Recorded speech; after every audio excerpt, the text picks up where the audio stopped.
about 4 years ago, actually, after I'd announced with you that I wasn't going to run again, Tegan and I sat down, and I'd been through her co-working space over at the Alberta Block, which is in the 105th Street, between 105th and 106th Street on the north side of Jasper Avenue. It's the old CKUA building. If you drive down Jasper Avenue, you'd see those ghost murals that are still up on there. Yeah.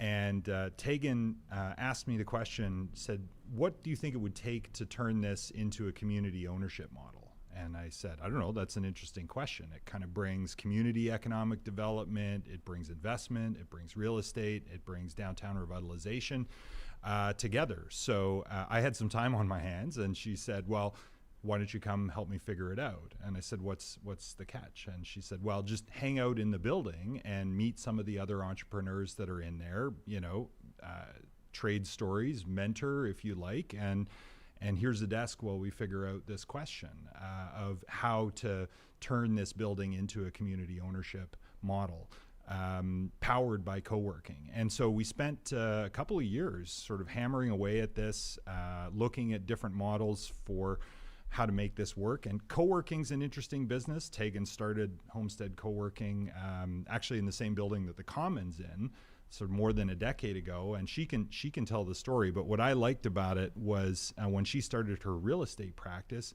instead of just opening an office for herself, this being the way Tegan operates, she said, let's create a co-working space and crowd in the collaborators in the kind of innovative real estate practice that she was building at the time. And so that became Homestead Co-working Space. You could sell shares in a co-working space, but at the end of the day, the asset is just a set of leases, right? There's a long-term lease for the space, and there's short-term leases for the tenants. And that's a business, but there's not a huge asset base behind it. But if you buy the building that the co-working space is located in, now you've got a serious, durable, long-term asset. And sort of the magic of this model is that you have a mix of long-term tenants in the building who are paying reliable, secure rents, providing good income to pay down the mortgage and pay back investors.